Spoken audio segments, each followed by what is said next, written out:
आणि ब्रेकनंतर पुन्हा एकदा आपलं स्वागत। तर अहमदनगरमध्ये विखे पाटलांमध्ये आणि थोरातांमध्ये जुंपल्याचं दिसतंय, कारण राधाकृष्ण विखे पाटील काँग्रेसच्या संपर्कात असल्याचं वक्तव्य प्रकाश आंबेडकरांनी केलं होतं। त्यावरून विखे आणि थोरातांमध्ये शाब्दिक युद्ध रंगलंय। तर विखे पाटलांना राजकीय हवा लवकर कळते असं वक्तव्य करत बाळासाहेब थोरातांनी विखेंवर टीका केली आहे। त्यावर आता थोरातांनी विखे पाटलांना प्रत्युत्तर दिलंय।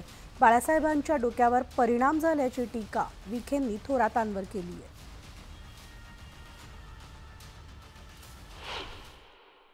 हे म्हणतो बाळासाहेबांच्या डोक्यावर परिणाम झाला आहे, त्याच्यापेक्षा काही नाही मला त्याबद्दल बोलायचं आहे।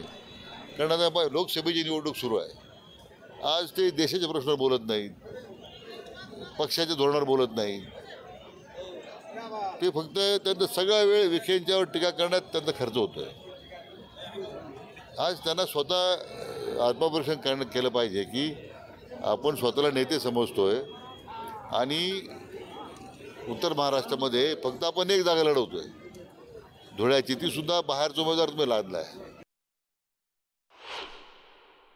मला असं थोडं कानावर आलं होतं की पुन्हा आता काँग्रेस करता धडपड सुरू झाली असं। माझ्याकरता काही धोक्याची घटना ती नाही, मला विचारल्याशिवाय काही होणार नाही। आम्ही ठरवू आता, त्या जाऊ दे, आता त्यांना आता आणखी नाराज काही करीत नाही। तिथं आता परिस्थिती कठीणच झालेली त्यांची, आणखी काही नाराज मी काही करणार नाही। पुढे काय करायचं ते काळाच्या वगैरे ठरवू आम्ही।